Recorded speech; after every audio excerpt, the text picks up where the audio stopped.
billion, think of it, is missing. 19 billion.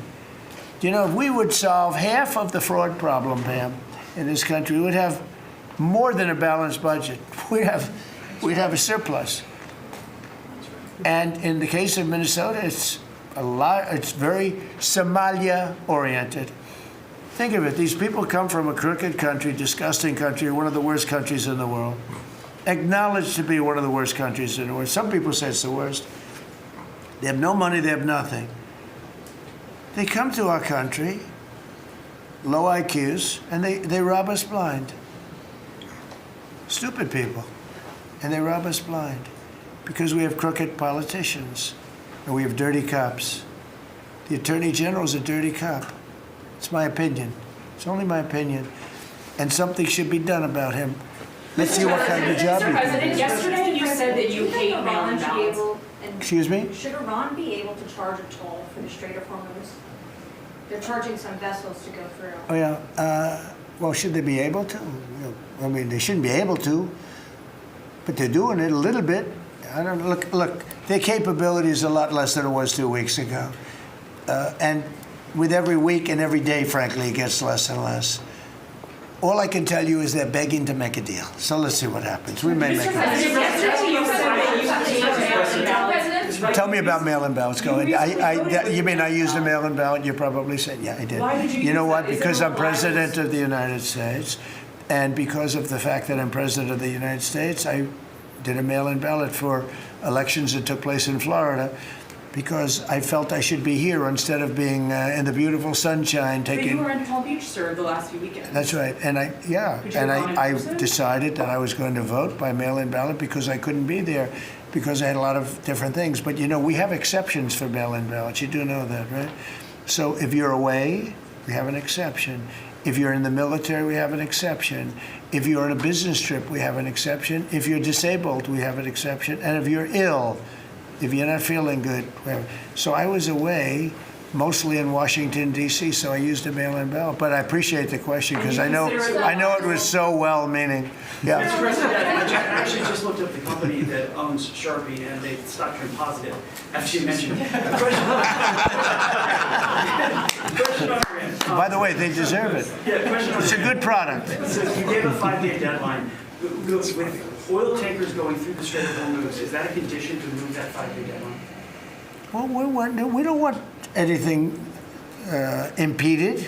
We want ships to go through. We don't know that they've dropped any mines, by the way, because we blew up all their mine droppers, right? We blew up every one of them. They're going to have to take them out on a rowboat or something. I don't know how the hell they get them out there, but we don't really know. You might speak to it. We don't know. There could be a few of them out there, but that's a lot. You know, if you have $1 billion ship and you get hit by a mine, it's not the greatest thing in the world. So if you think, the problem with that, that's not like you've decimated a military.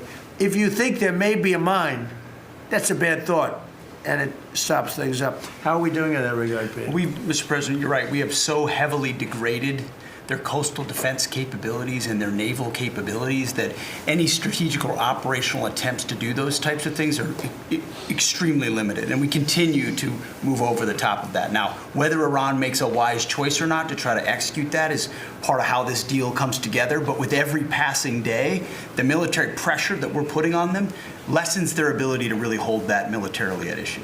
I mean, the problem with the issue of the Hormuz Straits is this. We've decimated them as a military. No Air Force, no Navy, very few rockets left. We blew up so many. Hard to manufacture them. Same thing with drones. The leadership is gone. The problem with the Straits is this. Let's say we do a great job. We say we got 99%.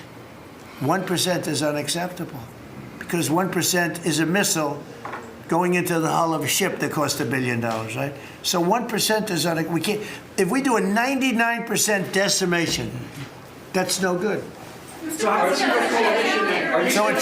it's really, you know, a little bit. But I have a feeling it's going to clean up pretty quickly. I could just say this: they want to make, and I probably hurt our little negotiation. It gives them a little impetus to say, well, I wish you didn't say that. But they said yesterday that we weren't negotiating with them, and now they admit that we were negotiating with them. So They want to make a deal. The reason they want to make a deal is they have been just beat to shit. So the Are you Senate, thinking of taking control of Iran's oil? It's an option. I mean, I wouldn't talk about it, but it's an option. Is that something you've thought about? Well, in Venezuela, we've done very well working with Venezuela, certainly. And we've taken in billions and billions of dollars. And by the way, Venezuela is doing better right now than they've ever done in the history of their country. And it's sort of like a joint venture. But the United States has made a lot of money, Marco, right? With it. Do you want to talk about that for a second? About Venezuela? Yeah. Yeah, I mean, I think Venezuela in the first 2 months of this year generated more revenue from oil sales than they had in most of all of last year. But the money's not being stolen anymore. And it's being held in a U.S. Treasury blocked account. And to the extent it's flowing to the Venezuelan government, it's going to help people, like fund hospitals, pay teachers. It's not And we being get a stolen. lot of it. And they got more than they have in many years. Think of it. We get a lot of it. We have a deal. We get a lot of it. We had 100 million, think of this, 100 million barrels we took in the first 2 weeks. 100 million barrels. That's a lot of oil. It's a lot of ships. And we got some and they got some. We paid for the ships. A lot of money left over. And Venezuela has done better now with us. Call it a partner, call it whatever you want. We've made a lot of money, and they've made a lot of money.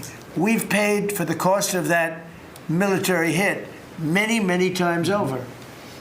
And we've only just started. Our relationship with Venezuela has been amazing. The people, actually, I'm the highest polling person. And in other words, after the presidency, I think I may go to Venezuela and run for president against Elsie. I may run against Elsie. It's an option. No, they like me in Venezuela, but it's an option for me. It's a wonderful option. Yes. There's some reports that Gulf allies are concerned about winding down the war too soon and potentially leaving Iran. Well, they probably like us to stay, but the concern. if we don't stay, look, it's a beautiful thing about airplanes that go 2,000 miles an hour is you can get back there very quickly. If we don't stay, we're going to be protecting them. We know, they've been very good. Hey, Qatar, Saudi Arabia, in particular, Qatar, Saudi Arabia, UAE, the three of them, Kuwait, Bahrain, they've been 100%. Now, in all fairness, they could have gone the other way. They were surprisingly missiled. They were shot at. Nobody ever thought they'd be shot at. UAE had 1,400 missiles aimed at them. Fortunately, they had the greatest anti-missile weapon in history called the Patriot. Almost every single missile was shot down. We had an incident recently where 101 missiles were shot at a certain thing that we own that's very valuable. 101 missiles going 2,000 miles an hour. Out of the 101 missiles, every single one of them was shot down in midair and fell into the ocean. It's amazing technology. There's nobody has equipment like we have. Is it even possible to wipe down your war while Iran still has that enriched uranium? Is it even possible Well, to you're wipe down? going to have to see, but, I think we're in just very good shape. We're roaming, you know what we're doing? You know the word roaming free? We're over their skies with the most beautiful planes you've ever seen. Roaming free, there's not a damn thing they can do about it. And it would be nice if, like the fake news New York Times, which writes so fake, and the Wall Street Journal is terrible, terrible. I mean, I read a story today that I'm desperate to make a deal. If I was desperate, he'd be the first to know. Pete, let's get the hell out of there. I'm the opposite of desperate. I don't care. I want to know. In fact, we have other targets we want to hit before we leave. We're hitting them on a daily basis. No, I don't talk about you. I can't talk about specifics. A lot of people say that wouldn't matter. Maybe it does matter. Who knows? But I wouldn't talk. It's like the question this young lady asked. Sorry about I embarrassed her. I don't want to embarrass you because I think I think she's a friendly reporter, so I'm sorry. But I can't say what we're going to do because if I did, I wouldn't be sitting here for long. They'd probably, what is it called, the 25th Amendment? They'd institute the 25th Amendment, which they didn't do with Biden, which is shocking. The hard thing is Venezuela is safe enough to leave the region, because Steve said that they've got enough uranium to make 11 bombs. That's a very scary thing. So, Well, it's again, I can't talk to you about that. You're asking me a question. You're essentially saying, will I go in and do something? I can't talk to you about that. Mr. President, you're looking at a coalition of ships to help, warships to help Yeah. protect tankers. How close are you to getting that coalition? Well, we have a coalition for them, but they should have been up here a long time ago. And you know, they're affected. The amazing thing is we don't need the Hormuz Strait. We don't need it. We don't need it at all. We have so much oil. Our country is not affected by this. We have twice the amount of oil as Saudi Arabia or Russia, and soon it'll be 3 times the amount. Chris, do you want to speak to that for a second? Yeah, that's correct. Our total oil production is greater than Saudi Arabia's plus Russia, and more than we consume in the United States. So we're the largest. Pretty Yeah, good. pretty You know nuts. what they call it? Drill, baby, drill. Yes. Mr. President, Anything else you want to say? Well, and same thing for natural gas. We went, before your first term, we were the largest exporter of natural gas in the world. Today, we're just by far the largest. I mean, we're the largest importer. Now we're by far the largest exporter, and it's growing rapidly this year. New facilities are coming online. New production's ramping up. We're doing an amazing job. We're getting a lot of help from that man right over there. He's getting approvals done quickly and very environmental. He's an environmentalist, actually. He does a great job, but he gives you a fast approval or rejection. Do you have anything to say? Well, back on Venezuela, where Chris and I have both had a chance to be there, I literally think they're going to put up a statue to President Trump. And I'm not being, it's not a political statement, it's an actual thing. So. That would be a great honor. No, because it's like they view President Trump like Simon Bolivar. He's the liberator of a country, and this is a country where they love American baseball. You look on the street, they're wearing NBA jerseys, and Delcy and her team working with us, getting back. Chris and I both experienced it was the first time in Venezuelan history that they had the free press allowed to come on to essentially where the White House, the Palacio Miraflores, and it was an emotional thing for people that had been for 20 years had never had a chance to be there. So whether it's and then production, it's showing up in production. The American companies that are coming back, most of those American companies have many American Venezuelan team members. One company in Houston's got 600 Venezuelan Americans that know more about reviving that industry. So their GDP is a 1/4 of what it was before. They want to get back. They remember what it was. Their production on oil production is climbing towards 50% increase just in the 3 months we've been here. That flows to American refineries on the Gulf Coast, lowering the price of gas in America. So it's a Forget that. When are they going to do the statue? The hell with you.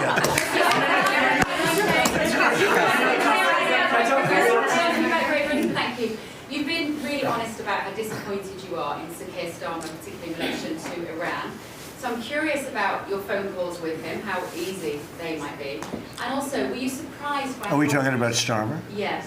And are you surprised by how weak... I think he's a lovely man. I do. I think he's a lovely man. But I think he did something that was shocking.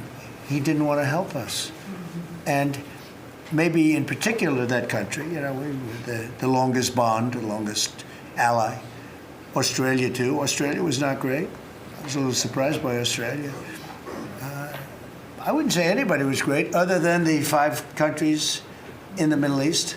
We never really had very much support.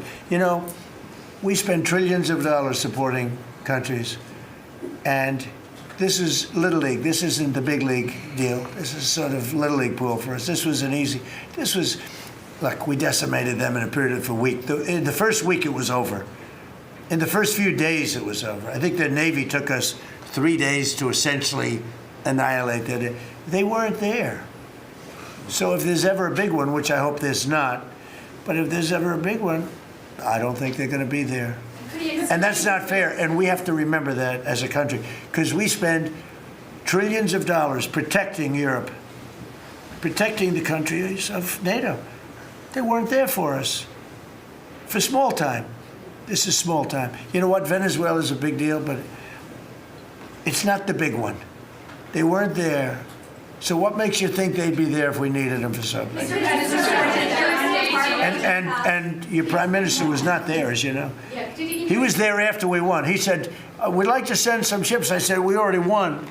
We don't need them anymore. But can you explain why he was reluctant to help? Why you what? Why he was reluctant to help with Iran?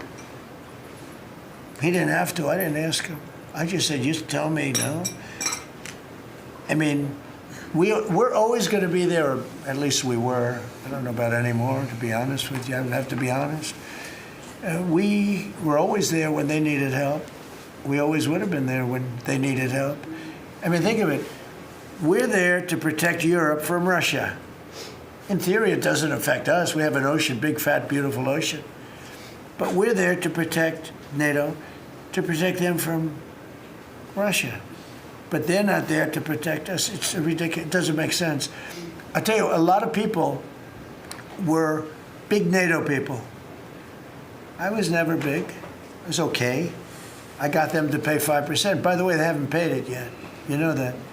You know, I got them to pay 5% from 2% to 5%. They didn't pay it yet. I got them to pay up to 2% because they weren't paying the 2%. Then I got them to pay 5%, which they should be at. And we had a lot of, oh, that was great, great. Oh, only Trump could do it. But the problem is they haven't paid. Because if you look at the numbers, they haven't paid yet. So we were there for them, but they were not there for us. Did we need them? No. Does it make sense? I never thought we needed them. I was more doing a test. I said, I really would love to have you come up. Bring your boats. You can sail through the beautiful Hormuz Straits, and you can protect people that are being shot at. They didn't do it. And that's small potatoes. Do you understand what I'm saying? Yeah, I do. Go ahead. I was just going to say, does it affect the state visit with the king that you're going to have in April? Are you looking forward to that? With the king? With the king No. coming here? No, he's a friend of mine. He's a great gentleman. As you know, he honored me and our country. He really honored our country. But we had an amazing time.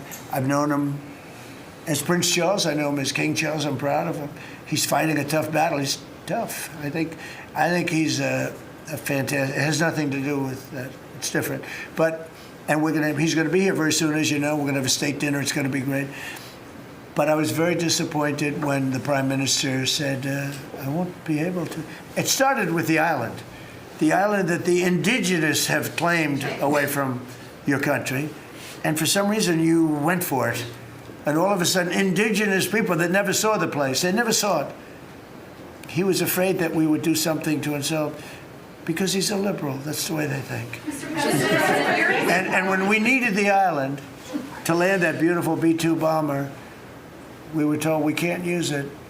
We'd have to fly back to Missouri, which is a 17-hour flight, as opposed to a couple of hours. And I said, you gotta be kidding. Not good. They made a big mistake. Mr. President, is the Friday deadline for Iran, is that pushed back now, and if not? I don't know who's yet. deciding I don't know. not deciding yet? Mr. Witkoff and JD and Jared will tell me whether or not they think it's going along. And if it's not going along, maybe not. And we have a lot of time. You know what? It's a day. In Trump time, a day, you know what it is? That's an eternity.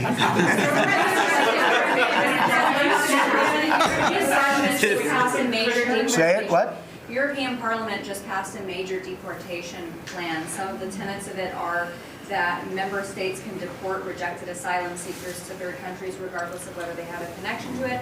It allows for detention periods of up to 2 years and also offshore return hubs or detention centers similar to our. Who did this? Which country? European Parliament, and the vote was not close. It was 389 in Good. favor to 208 against. I'd vote with them, yeah. Europe is where you are now. Do you think that will move the needle with Democrats? I don't care about the Democrats. The Democrats hate our country. The Democrats are in chaos right now. And they have no common sense. You know, they have one quality that's amazing. They stick together. And it's harder because they stick together in a ridiculous policy like men playing in women's sports, open borders for everybody, including murderers and anybody else that want it. We're open to you. Come in, murderers. You know why they do that? They do that for a couple of reasons, but they do it for votes because they think they're going to vote for the Democrats. Even though I did great with the Hispanic vote, tremendous with the Hispanic vote. You know, I turned that whole thing around. the Hispanics like me and I like them. And you know, it's interesting with the Hispanics. When I built the wall, everybody said, oh, that's going to ruin us for the Hispanic. It was just the opposite. They know all about immigration, and they know all about death and crime, and they're smart people, and they have common sense. They wanted to be protected from the people that were coming into our country. So, you know, I won the election with a very tremendous Hispanic vote, and I think it's higher now than it was then. So we're a party of common sense. The Democrats are a party of insanity. They're a party that will destroy our country. If I didn't win this election, I believe our country would have been destroyed by now. 1 year, that's all it would have taken. If you had Kamala or Sleepy Joe, either one, it wouldn't have mattered. They're the same thing. Two sleepy people, two stupid people. I believe, and by the way, Gavin Newsom, who is one of the candidates, I believe he took himself out of the running when he says he suffers from mental disability. And a reporter said it was terrible that I talked that way about somebody with mental disability. I said, I have no problem with it, but I don't want a person with mental disability to be my president. I mean, you don't want to have a person with mental disability being your president. And Gavin Newsom said that he can't read a speech. He can't do almost anything. And then he said he's as dumb as all the people in the room. And he got accused of being a racist, which was an amazing set. I thought it was the worst interview I've ever seen anybody give. He's actually a very stupid person. So I believe he's out of the running. I think that statement, that interview, he admitted that he's a stupid person. I don't want a stupid person being president. You know, I'll say it right now. I say it because no press never reports it. I'm the only president that ever took a cognitive test. I took it 3 times. It's actually a very hard test for a lot of people. It wasn't hard for me, but it's a cognitive test. It starts off with an easy question, and by the time you get to the middle, it gets tougher. By the time you get to the end, very few people can answer those questions. They get very tough, mathematical equations and things. I took it 3 times. I aced it all 3 times in front of numerous doctors that I have no idea who they are. And I was told when I went in, they said, Doc Ronnie told me this. My current doctors, who are fantastic doctors, they said, well, if you take it, you know, it's Walter Reed, it's essentially a public hospital. And if you do badly, it's probably going to get out. But I aced it. I got them all right. And one doctor said, I've never seen anybody get them all right. I've been doing the test for 20 years. I want people, I would love to see anybody that's a president or a vice president or anybody that has any chance of being a president, I would like to see them take a cognitive test, because we had a man in this office that had no clue what was happening. And let me give you a little secret. He wasn't a smart man 30 years ago. And I'll tell you about President Obama. He wasn't a smart man either. I know all about him. He wasn't a smart man, highly overrated. He was a great divider. And our country can't go through that anymore, can't go through. We have done an amazing job. I had to do a little stopover. I call it an excursion. I had to do a little stopover in Iran, and we had to knock the hell out of them because our country would not have been safe. The world wouldn't have been safe. I've done a great favor for the world. The world has not been reciprocal, because when I told NATO, where we give billions and billions of dollars, trillions over the years, I said, do you mind coming up and giving us a little hand with the streets? Send up some. They didn't want to get involved. And I believe that's going to cost them dearly. Thank you very much, everybody. Thank you. Thank you very much. Thank you, Mr. President. Keep moving. Thank you, guys. Keep moving. Thank you. Thanks. Keep moving, guys. Hitting Iran's military capabilities at a level that few people have ever seen before. People never knew there was such a capability. We have the strongest military anywhere in the world by far. I built it during my first administration, and I used it during my second administration. Unfortunately, because I'd rather not have to use it. But it's a display of force and precision and skill like nothing the world has really witnessed, although you get a pretty good witnessing of it in Venezuela also. And that was a smaller version of what we're doing now. We're crushing their missiles and drone stockpiles, destroying their defense industrial base. We've wiped out their Navy completely, their Air Force completely. We've wiped out a large percentage of their missiles. And the missile launchers, without the launchers, the missiles don't do any good.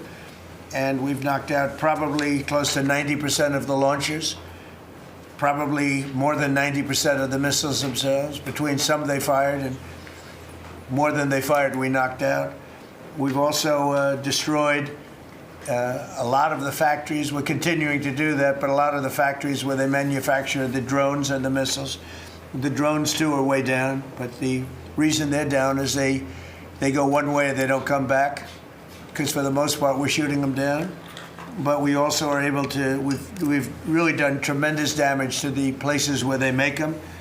And just so we set the record straight, because I've been watching the Wall Street Journal's fake news and all these stories that get printed like, oh, I want to make a deal. They are begging to make a deal, not me. They're begging to make a deal. And anybody that saw what was happening over there would understand why they want to make a deal. But they say, oh, we're not talking to them. Anybody would know that. And only a total fool. And they're not fools. They're very smart, actually, in a certain way. And they're great negotiators. I say they're lousy fighters, but they're great negotiators. They are begging to work out a deal. I don't know if we'll be able to do that. I don't know if we're willing to do that. They should have done that 4 weeks ago. They should have done it 2 years ago. Or they should have done it when we first came into office, because 2 years ago they had free reign under Biden. Sleepy Joe, worst president in the history of our country. What he allowed to happen to our country at the borders, and even with a thing like this. But not just him. Every president for 47 years, every president should have done this. They should have done it a long time ago, because you cannot give lunatics a nuclear weapon, and they would have had a big one.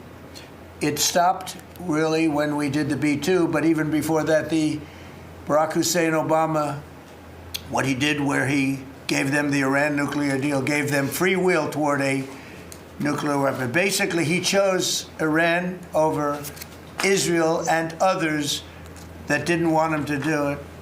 But I terminated that deal. Had I not terminated that deal, you would have had a nuclear weapon years ago, and it would have been used, guaranteed. And one of the reasons you know about the guarantee is because their neighbors were sort of like bystanders. They weren't involved very much. They didn't choose heavy sides. They didn't want to, because people were concerned with Iran. There was a big black cloud over the Middle East. They were concerned, but all of a sudden the war starts, and they start shooting at these five, in particular, 5 countries. They start shooting at Qatar, Saudi Arabia, UAE, Kuwait, Oman. They start shooting at them, and everybody was shocked, including us. You know why? Because they're sick, and they had a plan to take over the Middle East. And some of those missiles that were shot at them were locked long before we even started this process. They were locked and loaded and aimed at those countries. They wanted to take over the Middle East, but we happened to come along, so it wasn't so easy. So right now their Navy is sunk in the largest elimination of a foreign Navy that has taken place, maybe ever, but certainly since World War II. Their Air Force is gone. Their anti-aircraft and communications capabilities are totally dismantled. And one of the problems they do have when they deal with us is we deal with people, and the people aren't able to communicate with anybody else. So, you know, because all of their leadership has been gone. The first level is gone, and they met to pick a new level, and they're gone. They're all gone because they didn't make a deal, and because they're sick people. They're really sick. They're really sinister, sick people. And if anybody thinks it was okay to have a group of people like this to have nuclear capability, nuclear weapons, and if we didn't attack with the B-2 bombers, they would have had a nuclear weapon within 2 weeks of that, maybe 4 weeks. But between 2 and 4 weeks, they were planning to have a nuclear weapon. If we didn't hit them at that time with the B-2 bombers, and one of the great air raids in history, maybe the greatest, dark at night, no moon, no light, every single bomb hit its mark and just obliterated that place. So it's now buried deep under earth. And it was an amazing thing, but they would have a nuclear, and they would have used it without question. And you know that because why did they shoot all these countries that weren't even really involved with them? They weren't involved. They had no big problems because they're sick, because they want to take over the Middle East, not just Israel. Certainly Israel would have been the first on their list. They would have used nuclear weapons, a nuclear, you don't need too many of them. But they would have used a nuclear weapon on Israel, and they would have used it on the neighbors, and then they would have come after us. And if we had a weak president, they would have done great damage. But fortunately, you don't have a weak president. I knew what was happening. And I think we've been proven right. You know, they took one missile, went 2,500 miles. They supposedly didn't have a missile like that. They had no missile with that capability. But they shot the now famous Ireland, the island that the UK was very afraid to give us because they didn't want to get dragged in. But we don't want to get dragged into their wars either. You know? It's one thing, we're very disappointed, I'll say it publicly, we're very disappointed with NATO because NATO has done absolutely nothing. And I've always said, 25 years ago, I mean, I was somebody that wasn't a politician, but I was always involved in politics and I understood politics. I said 25 years ago that NATO's a paper tiger, but more importantly, that we'll come to their rescue, but they will never come to ours. And I want you to remember that we said this. They didn't come to our rescue. Now they all want to help. When they're annihilated, the other side is annihilated, they said, we'd love to send ships. They actually made a statement, a couple of them, that we want to get involved when the war's over. No, it's supposed to get involved when the war's beginning, or even before it begins. We had the UK say that we'll send, this is 3 weeks ago, we'll send our aircraft carriers, which aren't the best aircraft carriers, by the way. They're toys compared to what we have. But we'll send our aircraft carrier when the war is over. I said, oh, that's wonderful. Thank you very much. Don't bother. We don't need it. And we don't need it, and we don't need them. We estimated it would take approximately 4 to 6 weeks to achieve our mission, and we're way ahead of schedule. If you look at what we've done in terms of the destruction of that country, I mean, we're way ahead. Think of it, they have no Navy, and they had good ships. 154 ships have been shot down and are resting very nicely at the bottom of the sea. And we did that in a matter of less than a week. Because we have the greatest military in the world by far, nobody even close. So we estimated it would take approximately 4 to 6 weeks to achieve our mission. 26 days in, we're extremely, really a lot ahead of schedule. The Iranian regime is now admitting to itself that they have been decisively defeated. They're saying to people, this is a disaster. They know it. That's why they're talking to us. They wouldn't talk otherwise. But they're talking to us because they've got a disaster in their hands. They're defeated. They can't make a comeback. We're free to roam over their cities and towns and destroy all of their crazy nuclear weapons and missiles and drones that they're building. And we're doing that. They now have a chance to make a deal, but that's up to them. And they'll tell you, we're not negotiating. We will not negotiate. Of course they're negotiating. They've been obliterated. Who wouldn't negotiate? They are begging to make a deal. We'll see if we can make the right deal. And if they make the right deal, then the strait will open up. Hormuz Strait will open up. And even now, we don't know if there are any mines. You know, they have 22 they call mine droppers. Think of it. Who would have 22 mine droppers? This is a boat that drops mines.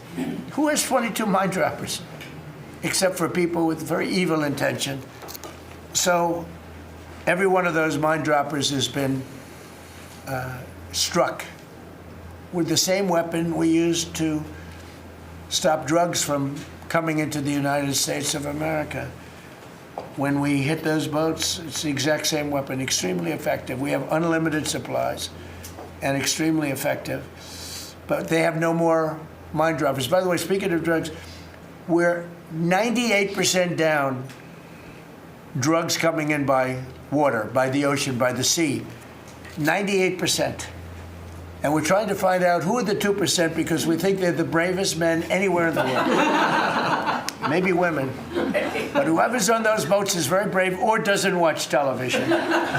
But where drugs coming in by sea, coming in by water, are 98% down. And now we'll stop the drugs coming in by land. The land is the easy one. You had to stop the water. A lot of it came in through the water. Now it's all pinched. And these people are trying to come in by land. And we will, that's it, that's the easy one. But we had to take care of the water first. Nobody's coming in. Virtually nothing is coming in anymore. It was hundreds of millions of dollars a week were coming in by water. But they now have the chance, that is Iran, to permanently abandon their nuclear ambitions and to chart a new path forward. We'll see if they want to do it. If they don't, we're their worst nightmare. In the meantime, we'll just keep blowing them away, unimpeded, unstopped. Well, there's not a thing they can do about it. They can't do anything about it, you know? I tell you, if they could, you'd be hearing about it. You'd be hearing about it. You don't hear anything about it. They can't shoot our jets. We have the best military equipment in the world, not even a contest. And you see that with Venezuela. They had other equipment, they didn't have ours, it didn't work. Didn't work. Think of it, we did the situation in Venezuela. It was a great military operation, getting a very, very dangerous man who's killed a lot of people, forced people into our country. Incredible. He emptied his prisons in Venezuela, emptied his prisons into our country, and I hope that charge will be brought at some point, because that was a big charge that hasn't been brought yet. It should be brought.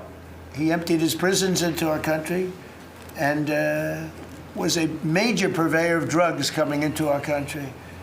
And he's now been captured and, I guess be given a fair trial. But I would imagine there are other trials coming, because they've really sued him just in a fraction of the kind of things that he's done. Other cases are going to be brought, as you probably know. In the meantime, with Iran, we're going to keep doing what we've been doing, and nobody's a match for the United States, but they're not a match for the United States. It's small potatoes. That's why I'm so disappointed in NATO, because this was a test for NATO. This was a test. You can help us. You don't have to, but if you don't if you don't do that, we're going to remember. Just remember this in a number of months from now. Remember my statements. I have an expression, a great expression: never forget. You can never forget. So as we end threats to America abroad, we're focused here at home on building the greatest economy in the history of the world. Now, before this started, the Dow hit 50,000. The S&P hit 7,000. Both of those achievements were not achievable. Every one of you, most of you, I guess, said you'll never hit 50,000 during a 4-year period because it was too high a number. Well, we hit it in our first year. And I said, well, now we have to take an excursion to Iran, and we have to stop this maniac who's no longer with us. The supreme leader wasn't so supreme, no longer with us. It's very sad. But we have to stop him from blowing up the world, blowing up the Middle East, and blowing up our country, and we did that. And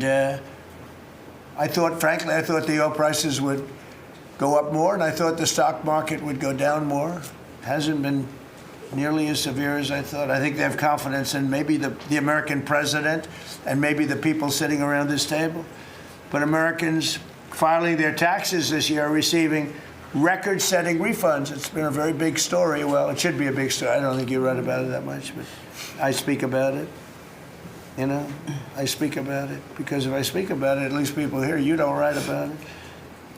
You don't write about the drug prices going down. It'll be going down 30, 40, 50, 60%, 70%. Favored nations, called most favored nations, we're going to be paying the lowest price anywhere in the world. Before we paid the highest price in the world, Bobby, right?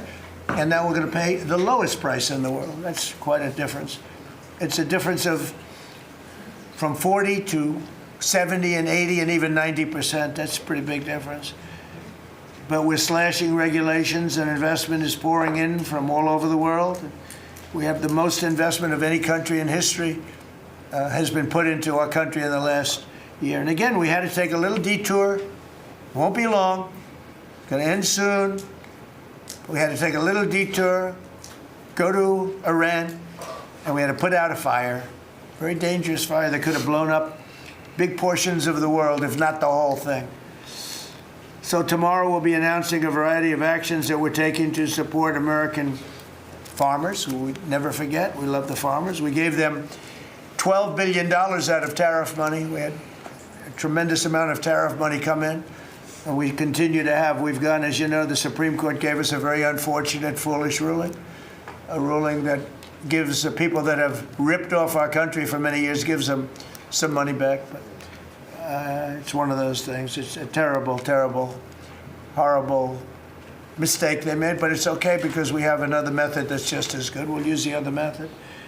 But because the tariff money has been so substantial, we gave our farmers, who have been mistreated by some countries, we gave them $12 billion, and they're extremely happy, and they deserve it. They've been great.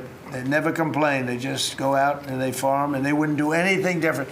They wouldn't trade jobs with any of you, except maybe some of the fake media. I don't know. Somehow I don't see that. I like their job better, actually.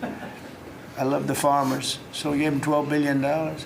So in just a few moments, Treasury Secretary Scott Bessent will discuss the actions that we're taking to address energy prices, which have not gone up as much as I thought, Scott, to be honest with you. And, you know, it's not over, so maybe it'll go up a little bit more.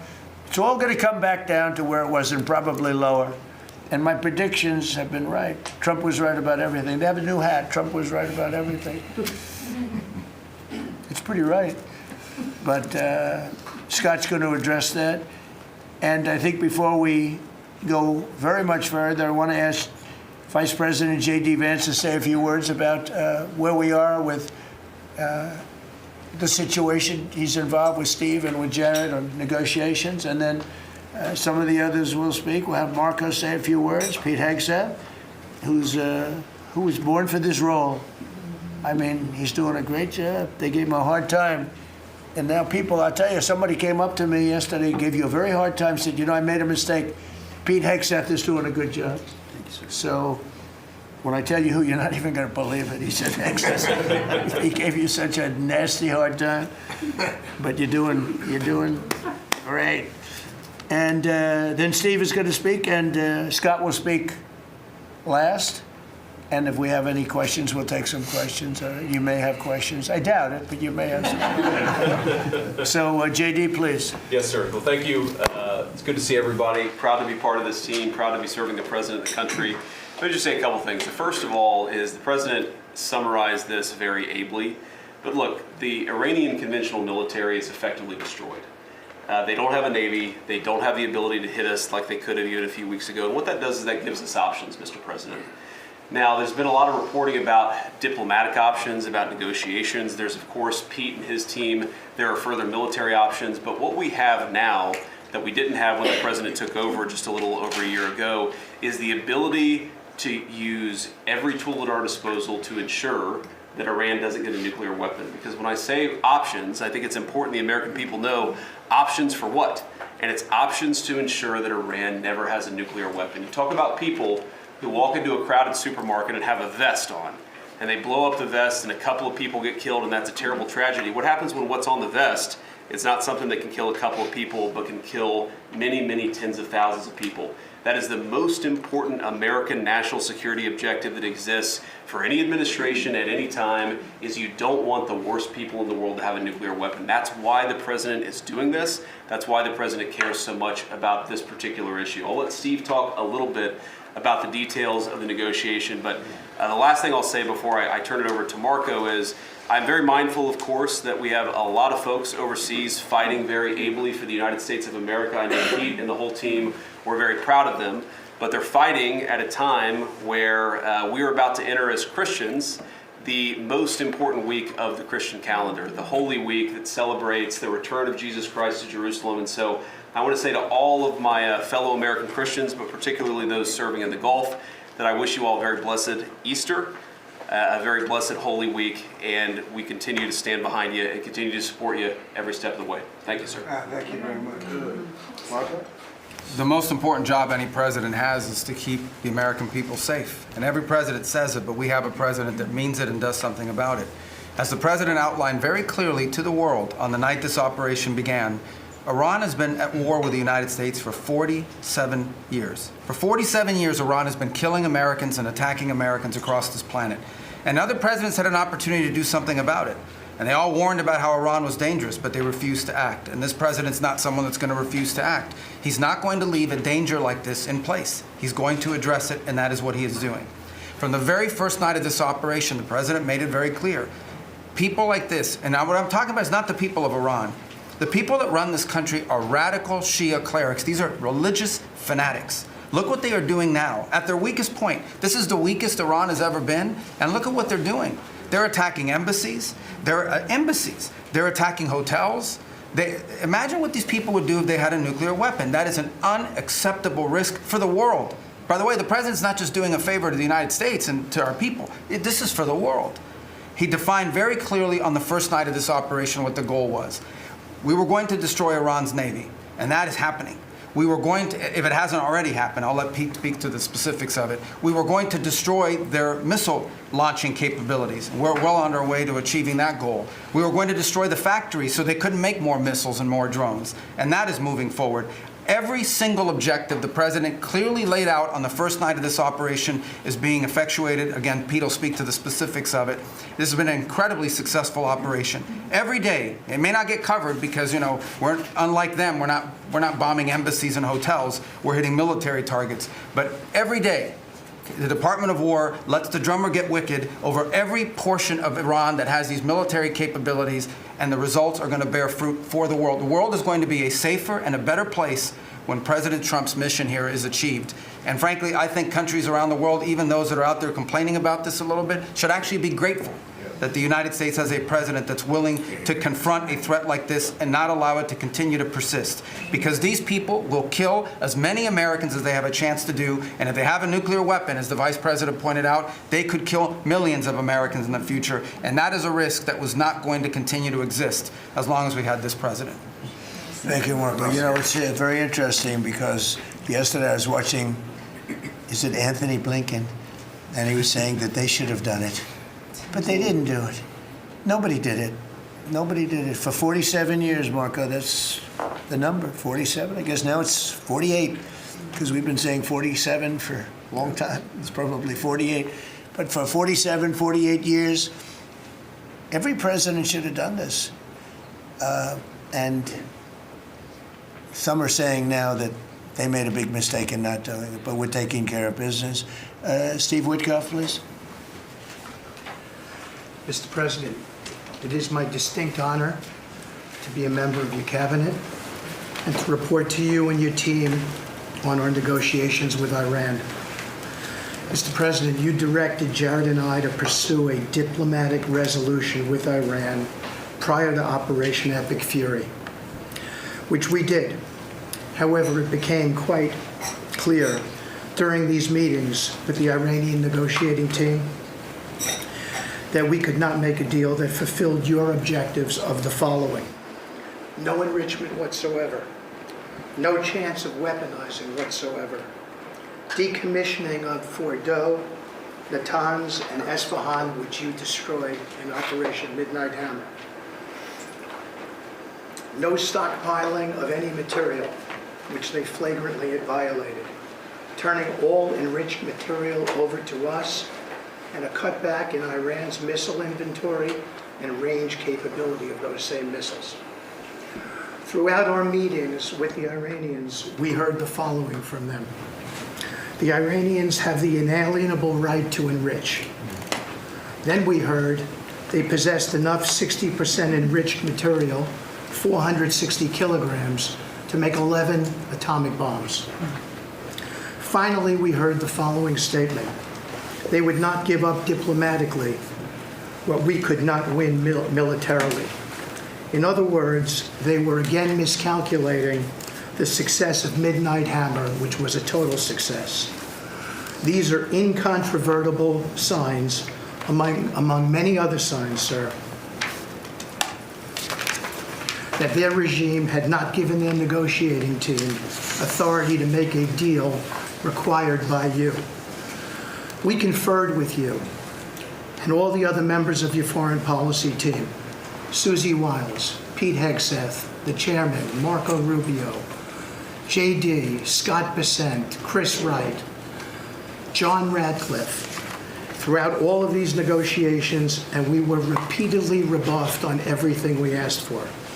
I have no doubt that we exhausted all efforts on behalf of a peaceful resolution, as you directed. Jared and I both agreed that the Iranians were there to buy time until a weaker president arrived. This was a flawed strategy, as your clear direction was to never allow Iran to obtain a nuclear weapon today or any time in the future. Against that backdrop, and our compelling military successes in epic fury, we have had multiple reach-outs from the region and others who want to play a role in ending this conflict peacefully. I can report to you today that we have, along with your foreign policy team, presented a 15-point action list that forms the framework for a peace deal. This has been circulated through the Pakistani government, acting as the mediator. And this has resulted in strong and positive messaging in talks, as you just indicated to the press. But these are sensitive diplomatic discussions, and you have directed us to maintain confidentiality on the specific terms and not negotiate through the news media as others do. I can say this: we will see where things lead, and if we can convince Iran that this is the inflection point with no good alternatives for them, other than more death and destruction. We have strong signs that this is a possibility, and if a deal happens, it will be great for the country of Iran, for the entire region, and the world at large. Your policy of peace through strength is the most effective tool for a diplomatic resolution here, just as this policy was an effective tool in each and every one of all of the other conflicts you settled in your first year. Iran is looking for an off-ramp following your powerful threat on Saturday. Your indications that you are willing to listen to peace proposals have been well received. You have instructed us that your preference is always peace, and that we should make that our priority. We have delivered that message, sir, along with the 15 points for peace. Finally, we have told Iran one last thing: don't miscalculate again. Good. Thank you very much. Good job. Doing a great job. Everybody around this table is doing a great job. Pete Hegseth, please. Mr. President. I'll start kind of where you left off, Mr. President. Thank you for doing the work of the free world and having the courage to step up and stop the Iranian terror regime from holding the world hostage. That's really what it is. And 27 days ago, Iran had a modern military. Never in recorded history has a nation's military been so quickly and effectively neutralized. Operation Epic Fury is not an endless war. It's a decisive campaign with clear objectives to destroy Iran's offensive military capabilities and ensure they never obtain a nuclear weapon. This is stuff for the history books. This is stuff for legacy. Mr. President, you are acting now to ensure future generations do not have to live under the threat of a nuclear-armed Iran. However, you wouldn't know it if you listened to the dishonest hate Trump media, as you referenced. The folks here in the room, these cameras, they have a choice. You're either informing the American people of the truth or you're not. Because I hear it from my people every day. Behind every headline you write, there's a helicopter crew in the air. And behind every news banner you write, there's a battalion on the move. And behind every fake news story, there's an F-35 pilot executing a dangerous mission. My message to the media is get it right. This actually isn't something new to me. I may be a young guy, Mr. President, but I'm not a rookie in this realm. In 2007, I helped lead the surge, the public fight for the Iraq surge. Stood and watched people stand in the Senate and declare the war is lost before it even started. Who was that? It was Harry Reid. That was the Democrats and the media working hand in glove. Back then, it was 3 years into a war. Now we're 3 weeks into an operation. But see, unlike Iraq, this isn't a tie. This is not parity. This is not chaos.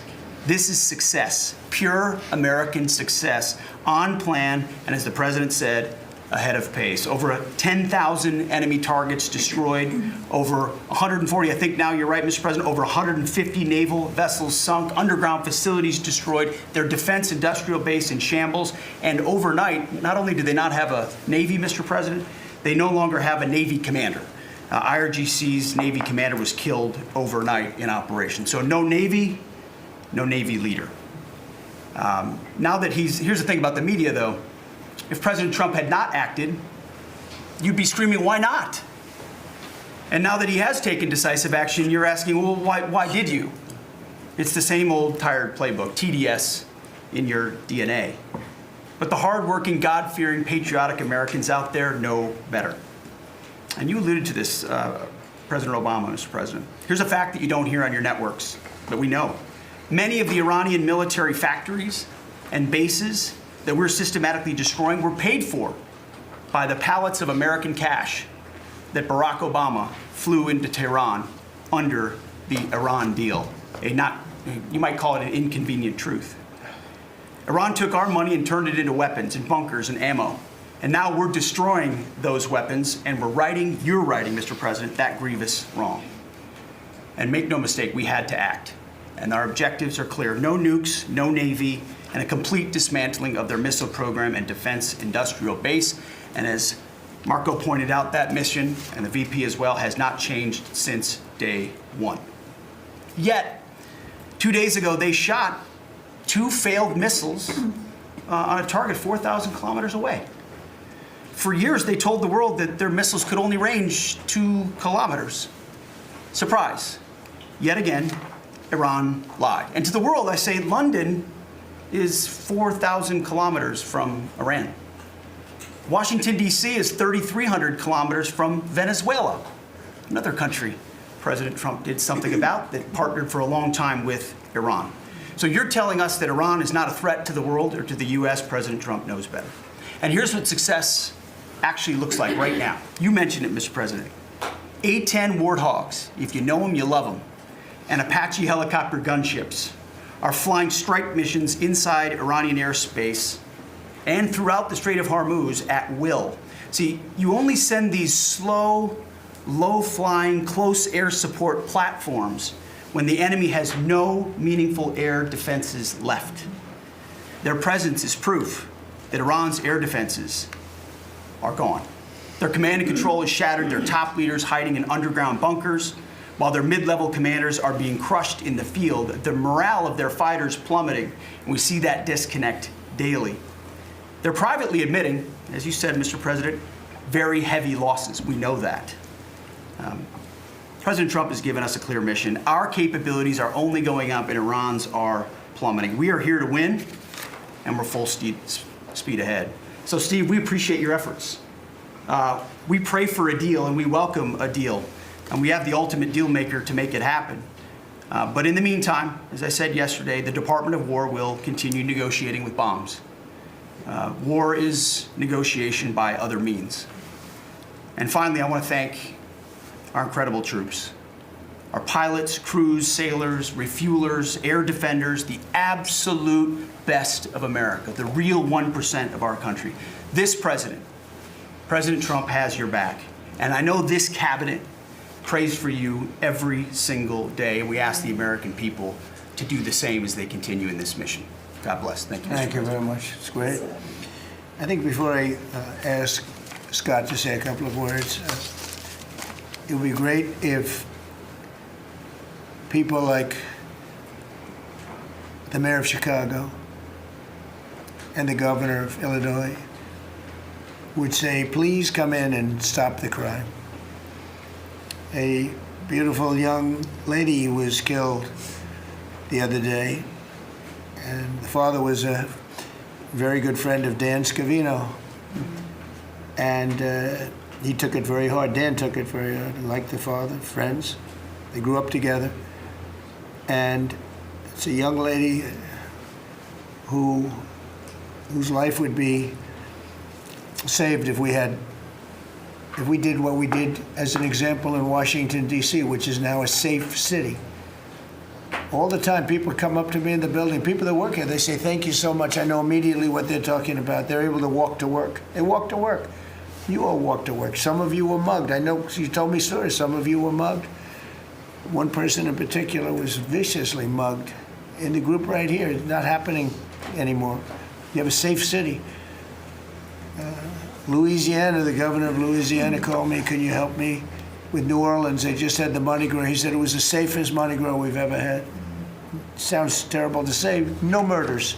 You know, it sounds like, who would say this? No murders, but they always had murders. They had a lot of crime during Mardi Gras. He said virtually no crime. We had the troops down there. Memphis, Tennessee, I just got back. We were there. Crime is down 75%. In a short period of time, we're there 5 months. We could do that for Chicago. We could do that for New York. We could do that for LA. And we could do that for, frankly, San Francisco. I know they have a mayor who's trying very hard. He's a Democrat, but he's trying very hard. But we can do it much more effectively because he can't do what we do. He can't take people out from the city and bring them back to the country from where they came, where they were in prisons. They were allowed to go in prisons. There were drug dealers, the highest level drug dealers, murderers, 11,888 murders. We do things that they can't do.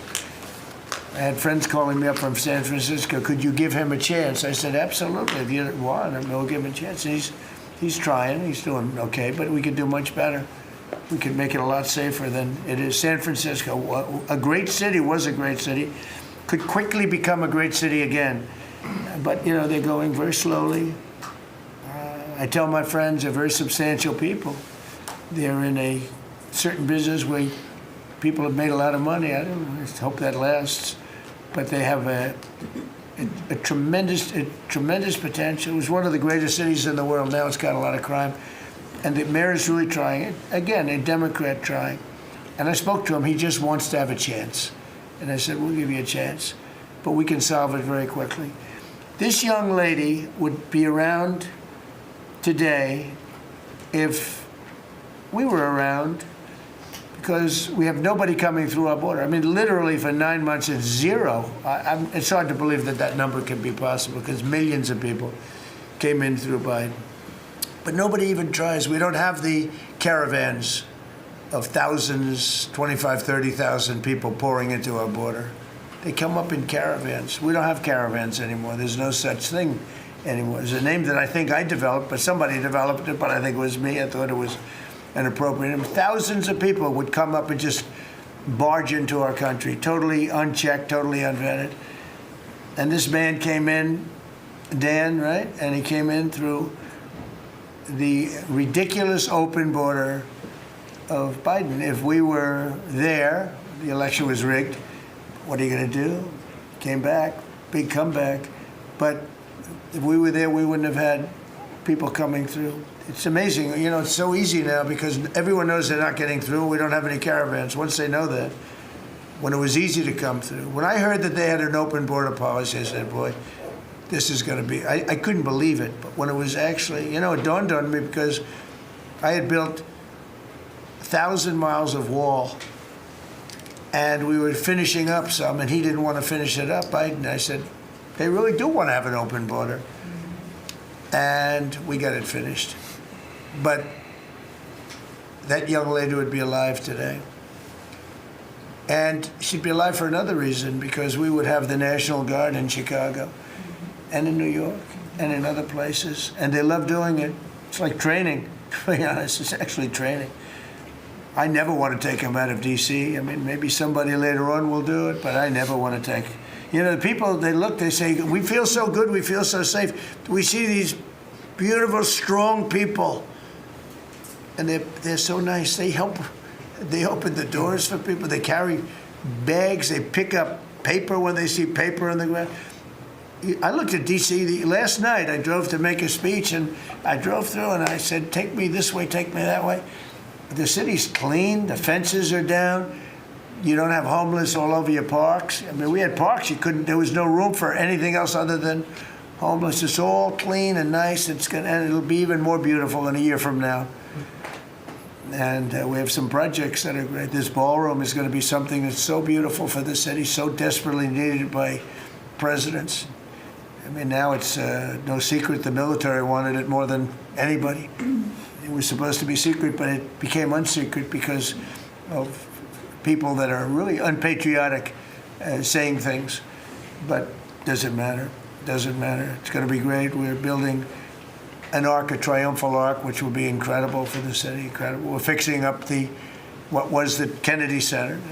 I was honored when the board changed the name a little bit. Actually, it shows that the Republican and the Democrats, they work together. It's really something we work together. So I think it's a great symbol, actually. But we're doing a lot of work. That building's ready to fall down. It's in terrible shape. We're closing it. We're going to open it with a bang in less than 2 years. It'll come in under budget, ahead of schedule. That's what I do. It won't be like the Federal Reserve that's costing $4 billion or something thereabouts. Think of it, $4 billion. You know, it's amazing. I said to the group before, I said, everything I do, I get sued. I build under budget, ahead of schedule. I get sued over a ballroom that's going to be the most beautiful ballroom in the country, so desperately needed. You won't have to have tents sitting on the wet White House lawn. If it rains, you get wiped out to honor the president of China or the president of France or the president of somewhere. You can have the greatest. We get sued by the National Trust for Historic Preservation. They don't know what they're doing.